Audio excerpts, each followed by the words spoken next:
You're excited. So I cry a lot. That's sort of my thing. I'm really good at it. I cry at everything. I cry at little puppies. I don't know. I was at the Grammys. I did that, and I cried for like 10 hours the day before, and then the day of the rehearsal, there was the whole like, hi Madonna, and then Queen Latifah, holy cow, and then everybody, and then the set was so amazing, and I just remember walking and going like, holy shit, what the hell?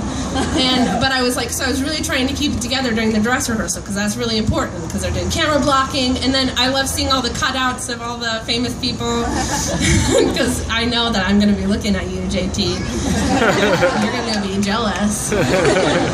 And so what happened is I was getting through it. I was finally, no crying this time, on Sunday, pardon the pun, do pardon it.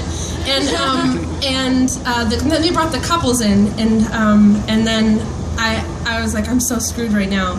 And one of the couples mouthed, like, thank you. And I was like, fuck you. I almost got through this song, dude. And then I got done, and Madonna sort of looks over, and she's like in her cut-off leather gloves and her hat, and she turns around and she wipes my tears off, and I remember going, where am I? And then it was so cool. And then she's like, if you get too drunk, I can sing your part. And I was like, I can do it.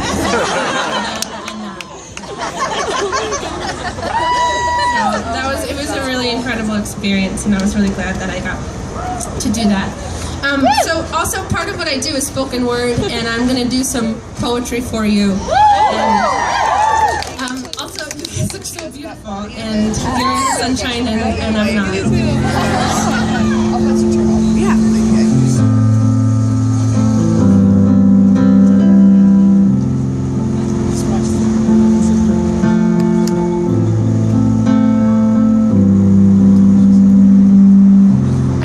Who are trying to fit into the social norm like squeezing into last year's prom dress. I know girls who are low-rise, MAC eyeshadow, and binge drinking. I know girls that wonder if they're disaster and sexy enough to fit in. I know girls who are fleeing bombs from the mosques of their skin, playing Russian roulette with death. It's never easy to accept that our bodies are fallible and flawed. But when do we draw the line?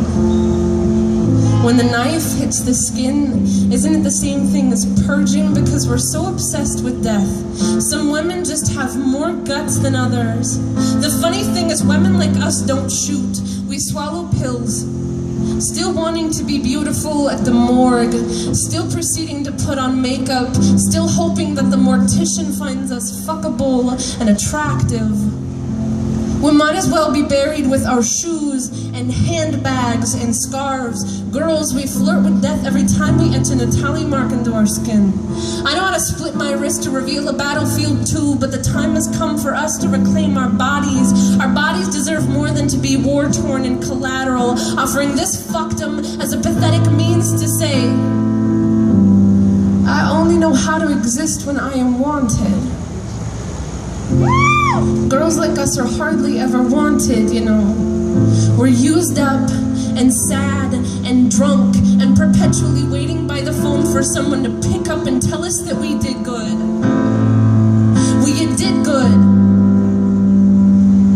I know I am because I said I am. I know I am because I said I am. I know I am because I said I am.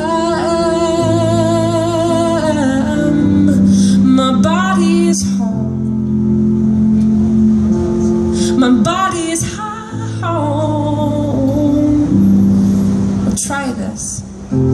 Take your hands over your bumpy love body naked, and remember the first time you touched someone with the sole purpose of learning all of them. Touch them because the light was pretty on them, and the dust and the sunlight danced the way your heart did. Touch yourself with a purpose. Your body is the most beautiful royal. Fathers and uncles are not claiming your knife anymore, are not your razor. Put the sharpness back. Lay your hands flat and feel the surface of scarred skin. I once touched a tree with charred limbs. The stump was still breathing, but the tops were just ashy remains. I wonder what it's like to come back from that, because sometimes I feel forest fires erupting from my wrists, and the smoke signals sent out of the most beautiful things I've ever seen. Love your body the way your mother loved your baby feet. And brother, arm wrapping shoulders, and remember, this is important. You are worth more than who you fuck. You are worth more than a waistline. You are worth more than beer bottles displayed like drunken artifacts. You are worth more than any naked body could proclaim in the shadows. More than a man's whim or your father's mistake. You are no less valuable as a size 16 than a size 4. You are no less valuable as a 32A than a 36C. Your sexiness is defined by concentric circles within your wood. It is wisdom. You are a goddamn tree stump with leaves sprouting out.